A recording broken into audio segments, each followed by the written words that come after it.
Hello dear students, मेरा नाम है शुभम मलिक और आज की इस वीडियो में हम बात करेंगे आईटी जैम के बारे में। हर एक चीज को यहां पर क्लियर कर देंगे, चाहे वो आपका डाउट स्टार्टिंग से हो कि आईटी जैम क्या होता है, क्या एलिजिबिलिटी क्राइटेरिया है, क्या सिलेबस है, एग्जाम मोड कैसा होता है, ऑनलाइन या ऑफलाइन, और यहां पर लैंग्वेजेस कौन कौन से ऑप्शन में आपको मिलती हैं, और एग्जाम पैटर्न क्या होता है, पेपर एनालिसिस क्या है, कितनी नंबर ऑफ सीट्स आईआईटीज के अंदर होती हैं, कट ऑफ क्या होती है, रेफरेंस बुक्स क्या क्या हो सकती हैं, और यहाँ पर किस रैंक पर आपको कौन सी आईआईटी मिल सकती है उसके बारे में भी हम चर्चा करेंगे।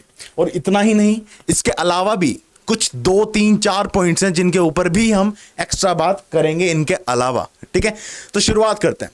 सबसे पहले आपने स्टूडेंट लाइफ में ये चीज कभी ना कभी जरूर फील करी होगी।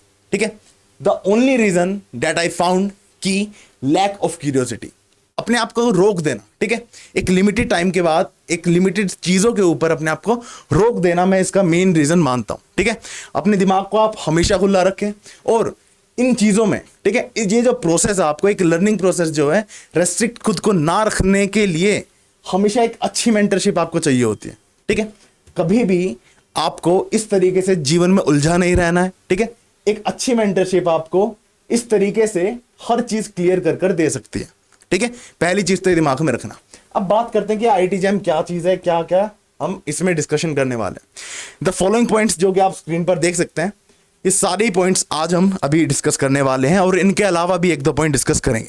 तो शुरुआत करते हैं, व्हाट इज आईटी जैम। ठीक है, IIT JAM basically joint admission test for masters in IITs होता है। ठीक है, यहां पर जो ओल्ड आईआईटीज हैं प्लस आईएससी बैंगलोर, हर अल्टरनेटिव ईयर्स पर एक एक आईआईटी और आईएससी ये एग्जामिनेशन कंडक्ट कराता है।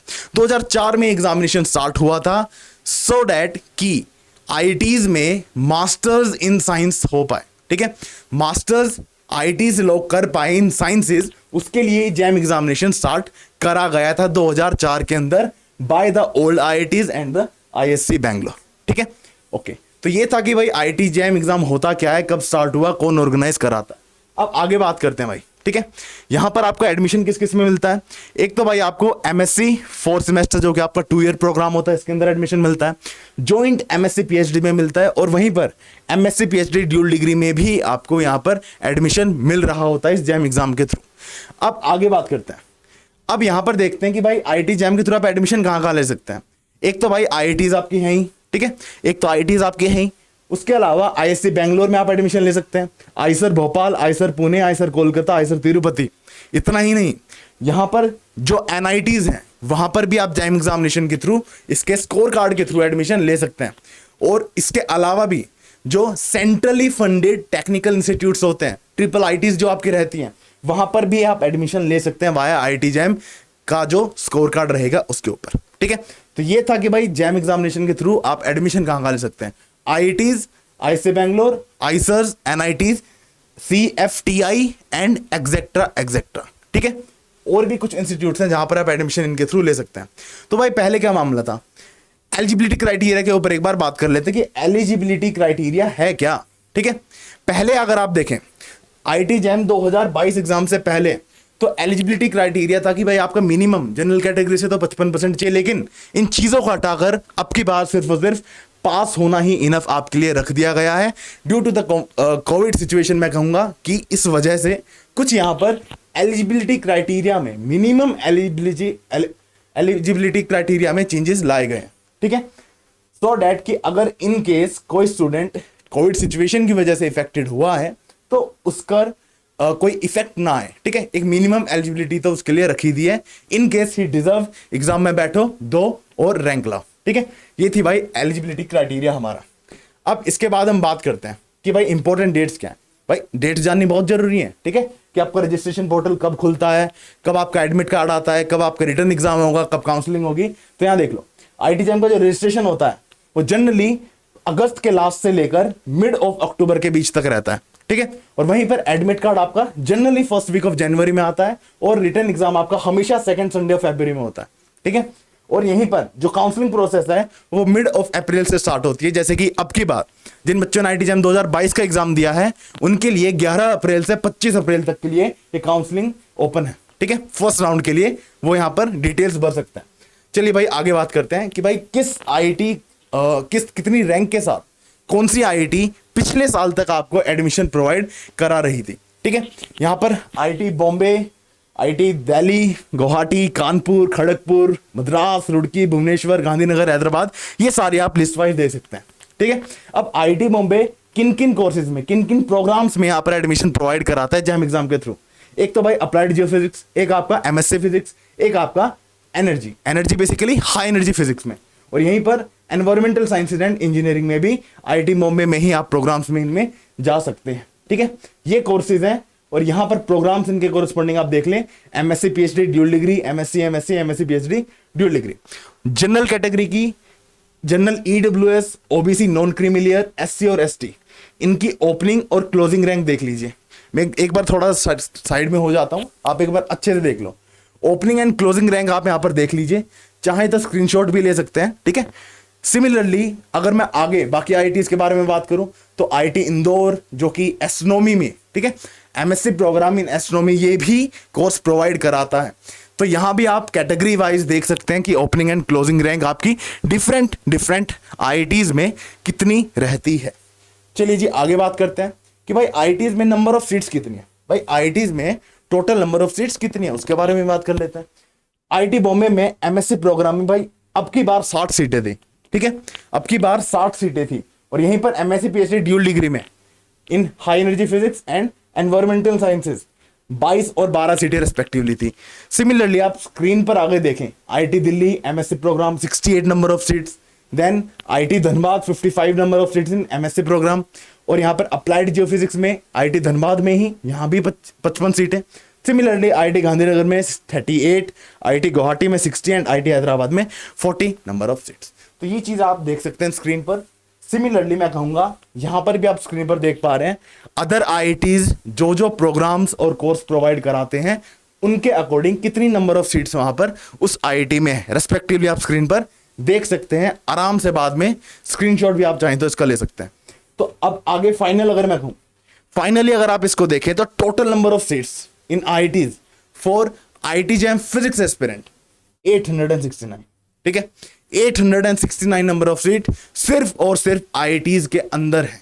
ठीक है, सिर्फ आईआईटीज में, एनआईटीज अलग, आईएसएस अलग, आईआईसी बैंगलोर अलग, आपका सीएफटीआई अलग। ठीक है, तो ये चीजें भाई बिल्कुल 869 इज अ बिग नंबर। और अब की बार जितने नंबर ऑफ स्टूडेंट्स अपीयर हुए थे वो भी मैं आपको बता देता हूं, 12,740 इतने स्टूडेंट्स ने आपके बार जैम एग्जाम दिया था, जिसमें से 869 को सिर्फ और सिर्फ आईआईटी के ही अंदर एडमिशन मिल जाने वाला है। बहुत सारे आईसर जाएंगे, कुछ स्टूडेंट्स आपके यहाँ पर आईआईसी बैंगलोर में जाएंगे, एनआईटीज में बहुत सारे लोग जाएंगे, आपका सीएफटीआई सेंट्रली फंडेड टेक्निकल इंस्टीट्यूट्स वहां पर भी बहुत सारे लोग जाएंगे। तो डेफिनेटली आप देख सकते हैं कि अपॉर्चुनिटी बहुत अच्छी है आईआईटीज के अंदर एंटर कर पाने की। कंपटीशन काफी कम है, ऐसा मैं यहाँ पर अभी कह सकता हूँ। इसके आगे बात करते हैं एग्जाम पैटर्न की। ठीक है, एग्जाम पैटर्न भाई यहाँ पर अपने बेसिकली 3 सेक्शन होते हैं, section A, B and C. Section A में आपके 30 सवाल होंगे, सेक्शन बी में 10 सवाल होंगे, सेक्शन सी में 20 सवाल होंगे। ठीक है, तो टोटल नंबर ऑफ क्वेश्चन अपने हो गए भाई 60 सवाल, 100 मार्क्स और 180 मिनट, यानी कि 3 आवर्स का टाइम होता है। 60 क्वेश्चन होते हैं और 100 मार्क्स का पेपर होता है। 3 सेक्शन में बटा है, तो भाई डेफिनेटली तीनों सेक्शन में अलग अलग नेचर के क्वेश्चन आते होंगे, बिल्कुल सही बात है। सेक्शन ए में आपका एमसीक्यू टाइप क्वेश्चन आता है, यानी कि क्वेश्चन होगा, क्वेश्चन के रिगार्डिंग 4 ऑप्शन होंगे और उनमें से एक ही करेक्ट है। ठीक है, और सेक्शन बी में जो आपके क्वेश्चन आते हैं वो आते हैं मल्टीपल सेलेक्ट टाइप क्वेश्चंस, यानी कि क्वेश्चन होगा, 4 ऑप्शन होंगे, उनमें से एक या एक से ज्यादा भी ऑप्शंस करेक्ट हो सकते हैं। और यहीं पर सेक्शन सी में न्यूमेरिकल आंसर टाइप, यानी कि क्वेश्चन गिवन होगा, देन एक fill in the blank kind of आपको दे देंगे कि भाई यहां पर इस क्वेश्चन के कोरिस्पोंडिंग न्यूमेरिकल वैल्यू कितनी आएगी वो भरो। ठीक है, तो सेक्शन सी में इस तरीके के क्वेश्चन आते हैं। खुशखबरी की बात यह है कि यहां पर 30 क्वेश्चन, राइट, 60 में से 30 क्वेश्चन सेक्शन बी और सी को मिलाकर आते हैं, जो कि 50 मार्क्स कंटेन करते हैं। ठीक है, यानी कि एग्जैक्टली आधे मार्क्स और एग्जैक्टली आधे नंबर ऑफ क्वेश्चंस। और वहीं पर सेक्शन ए में अगर आप देखो तो सेक्शन ए में 50 मार्क्स कंटेन करता है सेक्शन ए, और 30 क्वेश्चन इसके पास है। ठीक है, लेकिन यहां पर सेक्शन बी और सी को अगर आप मिला दें और देखें ध्यान से, बी और सी सेक्शन में कोई भी नेगेटिव मार्किंग नहीं होती। There is no negative marking section B and C. Question आपका गलती से गलत हो भी गया तब भी कोई दिक्कत की बात नहीं है, मार्क्स कटेंगे नहीं। ठीक है, सेक्शन ए में सिर्फ और सिर्फ आपकी नेगेटिव मार्किंग होती है, वो भी 1/3, यानी कि अगर 1 मार्क का क्वेश्चन है और गलत हो गया तो 1/3 मार्क्स कट जाएगा। अगर 2 मार्क क्वेश्चन है और गलत हो गया तो 2/3 मार्क्स डिडक्ट हो जाएंगे। ऐसा करके यहाँ पर स्कीम रहती है। पहले 10 क्वेश्चन 1-1 मार्क के होते हैं सेक्शन ए में, और आगे वाले 20 क्वेश्चन 2-2 मार्क के होते हैं। सेक्शन बी में हर क्वेश्चन 2 मार्क का होगा। सेक्शन सी में पहले 10 1-1 मार्क के और बाद वाले 10 2-2 मार्क के। ये थी भाई हमारा एग्जाम पैटर्न, ठीक है। अब हम आगे बात करते हैं रेंज ऑफ कट ऑफ के बारे में, ठीक है। मतलब कट ऑफ रेंज कैसी रहती है आपकी, कैटेगरी वाइज आप यहां पर देख सकते हैं, अलग अलग ईयर अलग अलग कैटेगरी के हिसाब से। 2022 में अनएक्सपेक्टेडली काफी ज्यादा हाई कट ऑफ अगली बार देखने को मिली, कहा जाए तो इतिहास की सबसे ज्यादा, ठीक है। यहीं पर आप देख सकते हैं कि 2021, 20, 19, 18, 17, 16 की कट ऑफ क्या थी कैटेगरी वाइज, ठीक है। मैं एक बार साइड हो जाता हूं ताकि आप स्क्रीन पर देख पाए, ठीक है। ओके, तो यहां पर देखिए भाई, ओवरऑल अगर मैं जनरल, ठीक है, उन्हें एवरेज अगर कैलकुलेट करूं तो करीब करीब रफली अगर मैं देखकर बताऊं तो से अराउंड 20-21 इस रेंज में हम कह सकते हैं, ठीक है। चलो मानकर चलो 20 से 21 के बीच में पकड़ कर चलो। ऑन एवरेज आपको यहां पर कट ऑफ कितनी देखने को मिलती है, 20 से 21 के बीच में जनरल कैटेगरी स्टूडेंट्स के लिए। वहीं पर अदर कैटेगरीज के लिए और भी रेस्पेक्टिवली कम होती है, ठीक है। तो यहां पर कट ऑफ से ज्यादा मार्क्स ले आना डजंट गारंटी कि आईआईटी में आपका एडमिशन हो जाएगा, ठीक है। बहुत सारे अदर फैक्टर्स हैं जो यहाँ पर इंपॉर्टेंट रोल प्ले करते हैं, जैसे कि कितने नंबर ऑफ स्टूडेंट्स अपीयर हुए, कितने नंबर ऑफ नए प्रोग्राम्स यहाँ पर अलग अलग आईआईटीज में आए, या फिर कितने नंबर ऑफ सीट्स कम ज्यादा हुई। तो बहुत सारी चीजें हैं, बहुत सारे फैक्टर हैं जिनके ऊपर डिपेंड करता है, ठीक है। चलिए भाई आगे बात करते हैं। अब ये तो था हमारा रेंज ऑफ कट ऑफ, कि भाई कट ऑफ क्या रहती है। अब पेपर एनालिसिस के बारे में थोड़ी बात कर लेते हैं। पेपर एनालिसिस के बारे में थोड़ी बात कर लेते हैं। आईटी जैम 2022 के अंदर सेक्शन ए बी सी यहां पर लिखे हुए हैं। मैथमेटिकल फिजिक्स में सेक्शन ए में 3, सेक्शन बी में 1, सेक्शन सी में 3 क्वेश्चन आए थे। क्लासिकल मैकेनिक्स से सेक्शन ए में 5, सेक्शन बी में 1 और सेक्शन सी में 3 क्वेश्चन आए थे। ऑप्टिक्स वेव एंड ऑसिलेशन में आप देख सकते हैं यहां पर सेक्शन ए में 2, सेक्शन बी में 2, सेक्शन सी में 2। एंड सिमिलरली ईएमटी में देख लो, थर्मोडायनेमिक्स एंड आपका केटीजी में देख लो, मॉडर्न फिजिक्स में देख लो, सॉलिड स्टेट एंड आपका यहां पर इलेक्ट्रॉनिक्स में देख लो। तो इस तरीके से ये डिस्ट्रीब्यूशन आपका रहता है। और ये तो था भाई 2022 की कहानी। अगर मैं बात करूं बाकी ईयर्स की, इससे पहले वाले ईयर्स की अगर मैं बात करूं, ठीक है, तो बेसिकली ये जो इन्फॉर्मेशन है, जो जितनी भी यहां पर मैं आपको इन्फॉर्मेशन दे रहा हूं, ये सारी की सारी आईएफएस की वेबसाइट के ऊपर ऑलरेडी प्रेजेंट है। तो वहां पर जाकर सीधा ही देख सकते हो, कोई दिक्कत की बात नहीं। एग्जैक्टली ये डिटेल्स आपको वहां मिलने वाली है, ठीक है, फाइन। तो यहां पर भी 2021, 20, 19 का ये पूरा डेटा है, ठीक है। Mathematical physics, classical mechanics, optics wave and oscillation, EMT, thermodynamics, modern physics, solid state and electronics, ठीक है। चलिए जी, तो ये चीजें आप वेबसाइट के ऊपर जाकर भी देख सकते हैं या फिर अभी स्क्रीनशॉट चाहें तो ले सकते हैं। अब बात करते हैं कि सिलेबस क्या है भाई। सिलेबस जानना तो बहुत जरूरी है, ठीक है। प्रीवियस ईयर एनालिसिस और सिलेबस, ये तो सबसे इंपॉर्टेंट चीज है। यहां पर सिलेबस अगर हम देखें, सबसे पहले आता है मैथमेटिकल मेथड्स, ठीक है, राइट। मैथमेटिकल फिजिक्स जनरली हम इसको कहते हैं एमपी या फिर एमएमपी से इसको हम कहते हैं, ठीक है। तो भाई एमएमपी का बहुत बेसिक और छोटा सा सिलेबस है, ठीक है। छोटा इन द सेंस कि यहां पर आप देखो मेजरली अगर सिलेबस तो आप देख ही सकते हैं, अगर इनको मैं रैप अप करूं तो मेनली 4 टॉपिक्स को मैं डिवाइड कर सकता हूं, प्लस कुछ मिसलेनियस टॉपिक्स भी हैं। सबसे पहले आपका आता है भाई कॉम्प्लेक्स एनालिसिस, ठीक है। फुल डिटेल्ड नहीं है, यहां पर सिर्फ अलजेब्रा ऑफ कॉम्प्लेक्स नंबर्स के बारे में बात होती है, ठीक है। कॉम्प्लेक्स अलजेब्रा ऐसा मैं कह सकता हूं, फाइन। तो यहां पर सबसे पहले कॉम्प्लेक्स एनालिसिस के ऊपर थोड़ा सा डिस्कशन होता है। उसके बाद वेक्टर्स का टॉपिक स्टार्ट होता है, ठीक है। उसके बाद यहां पर आप देख सकते हैं कि टेलर सीरीज एक्सपेंशन, इन चीजों के ऊपर सवाल आते हैं। फूरियर सीरीज के ऊपर सवाल आते हैं, मैट्रिसेस के ऊपर सवाल आते हैं, डिफरेंशियल इक्वेशंस के ऊपर सवाल आते हैं, प्लस कुछ छोटे छोटे मिसलेनियस टॉपिक्स हैं जो कि आप चाहें तो वेक्टर अलजेब्रा स्टडी करते वक्त उन्हीं में इंक्लूड कर सकते हैं, जैसे कि calculus of single and multiple variable. Basically बहुत बेसिक चीजें हैं। क्वेश्चन जब हम करते हैं तो उनके अंदर ही ये चीजें अपने आप ही आ जाती है। सेपरेटली बिल्कुल अलग से इनके ऊपर क्वेश्चन नहीं मिलेगा आपने, बल्कि यहां वेक्टर वगैरह जब आप पढ़ेंगे तो उनमें ही इस तरीके के क्वेश्चन मिक्स कर दे दिए जाते हैं, ठीक है। उसके नीचे हम बात करें यहां पर क्लासिकल मैकेनिक्स की, तो भाई क्लासिकल मैकेनिक्स का सिलेबस हल्का सा थोड़ा बड़ा है और क्वेश्चन भी यहां से काफी ठीक ठाक बनते हैं। तो सिलेबस को आप एक बार अच्छे तरीके से देख लीजिए, फाइन। हर एक टॉपिक को आप लोग अच्छे से पढ़ सकते हैं। ये ऑफिशियल आपका जो सिलेबस है वही यहां पर मैं प्रेजेंट फिलहाल कर रहा हूं। सिमिलरली आगे हम बात करें ऑप्टिक्स वेव एंड ऑसिलेशन के बारे में और ईएमटी के बारे में, तो यहां पर भी आप देख सकते हैं, ठीक है। सिलेबस भाई बिल्कुल अच्छे तरीके से एक्सपेंशन करके बिल्कुल अच्छे से समझाया हुआ है कि भाई किस टॉपिक में से कौन सी चीज इतनी चीजों तक पढ़ानी है, ठीक है, वो सारी चीजें यहां पर। तो आई होप कि आप एक बार अच्छे तरीके से सिलेबस को देखेंगे, एनालाइज करेंगे, ठीक है। सिलेबस को एक तरफ रखो, एक तरफ पेपर एनालिसिस रखो कि भाई पिछले इतने सालों में इन टॉपिक से इस सब टॉपिक पर ज्यादा क्वेश्चन आए हैं और किस सेक्शन में ज्यादा है वो भी जानना जरूरी है, ठीक है। तो ये पूरा एनालिसिस आप एक बार करके देख सकते हैं।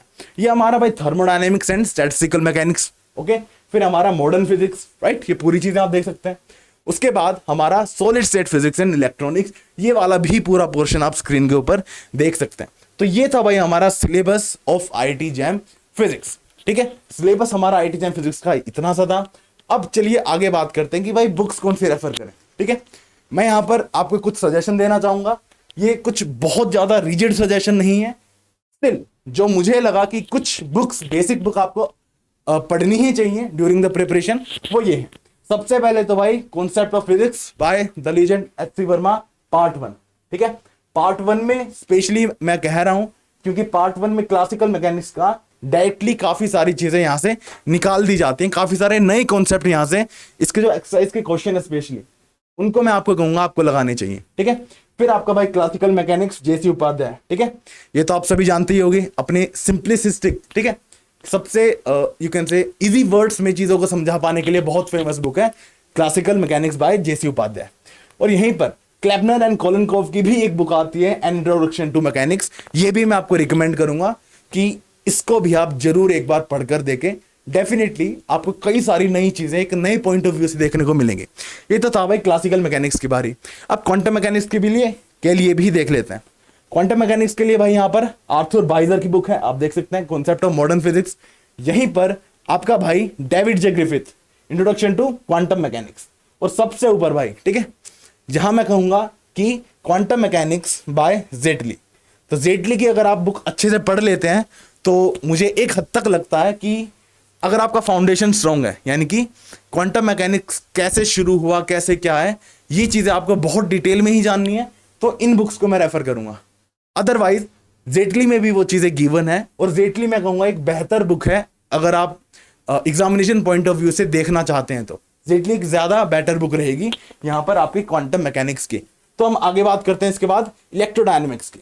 यहां पर आपकी भाई बी घोष की यहां पर foundation of electricity and magnetism की किताब आती है, बड़ी गजब की किताब है। और ये तो चलो, ये तो आपके भाई बिल्कुल बहुत बार आपने पढ़ी होगी। डेविड जे ग्रिफिथ की आपकी इंट्रोडक्शन टू इलेक्ट्रोडायनेमिक्स की भी किताब आती है, ठीक है। क्वेश्चन पॉइंट ऑफ व्यू से अगर मैं कहूं और conceptual clarity point of view से मैं कहूं तो ये बहुत इंपॉर्टेंट किताब है, ठीक है। इसके जो एक्सरसाइज के क्वेश्चन हैं वो थोड़े से ट्रिकी हो सकते हैं, लेकिन जो सोल्ड एग्जाम्पल है वो बहुत इंपॉर्टेंट है। आप एक्सपेक्ट कर सकते हो कि आपके जैम एग्जाम में सीधा उठकर यहां से क्वेश्चन आ जाता है, right. GATE examination, NET examination में और जैम एग्जामिनेशन में भी कुछ क्वेश्चन इसके एक्सरसाइज के ऐसे उठाकर रख दिए गए हैं, ठीक है। तो आप डेफिनेटली इस बुक के concepts and question solve example try कर सकते हैं। ये तो थी भाई हमारी इलेक्ट्रोडायनेमिक्स की बात। अब आगे बात करते हैं ऑप्टिक्स, वेव एंड ऑसिलेशन की, ठीक है जी। भाई अजय घटक जी की बुक कौन नहीं जानता ऑप्टिक्स की। फिर वेव एंड ऑसिलेशन की अगर हम बात करें तो एनके बजाज की बुक बहुत अच्छी है, बहुत ही अच्छी है, ठीक है। फिर यहीं पर आपकी हैच की जो बुक आती है ऑप्टिक्स की, वो भी आप लोग रेफर कर सकते हैं। ये तो ऑप्टिक्स, वेव एंड ऑसिलेशन की बात है। अब बात करते हैं सॉलिड स्टेट फिजिक्स की। भाई अगर आप बेसिक्स पर स्टिक करना चाहते हैं, ठीक है, क्योंकि बीएससी लेवल तक सॉलिड स्टेट बहुत ज्यादा हाई लेवल तक डिस्कस करी नहीं जाती है, तो उसके हिसाब से आप देखें तो solid state physics of Puri and Babbar बहुत अच्छी किताब रहेगी आपकी बीएससी लेवल तक अगर आप पढ़ रहे हैं तो, ठीक है। और यहीं पर एसओ पिलाई की भी बहुत अच्छी बुक है सिंप्लिसिस्टिक वे में अगर मैं कहूं, ठीक है। और अगर किसी का बहुत ही मन है एडवांस चीजें पढ़ने का तो चार्ल्स किटल, एम.ए. वहाब, ये सारी बुक भी वो चाहें तो रेफर कर सकते हैं, ठीक है। चलिए जी आगे बात करते हैं। फिर mathematical physics by Mary L Boas, इसके भी बारे में आप देख सकते हैं। यहीं पर आपकी एडविन क्रेजिक की बुक आती है एडवांस इंजीनियरिंग मैथमेटिक्स की, ये भी बहुत गजब की किताब है। और यहीं पर एच के दास तो बाय डिफॉल्ट है ही, सोल्ड एग्जाम्पल और बहुत सारी प्रॉब्लम्स आपको देने के लिए फेमस है एच के दास की किताब, ठीक है। लगभग आप मान लो अपने काम की मैथमेटिकल फिजिक्स की लगभग जितनी काम की चीजें हैं सब कुछ आपको एच के दास के अंदर मिल जाएंगी, ठीक है। जितने भी मैं बुक बता रहा हूं ये ऐसी बुक्स हैं जो कि आपको डेफिनेटली आपने बहुत नाम सुना भी होगा और आपको पढ़नी भी चाहिए। लेकिन ये फाइनल बुक ही नहीं है कि आपको यही पढ़ना है, इसके अलावा भी कई बुक्स हैं जो बहुत अच्छी हैं, और अगर आप चाहते हैं तो रेफर कर सकते हैं। अगर आपने बीएससी में वही किताब फॉलो करी है इनके अलावा, तो डेफिनेटली आप उनको पढ़ सकते हैं, वो बहुत अच्छी किताब रहेंगी।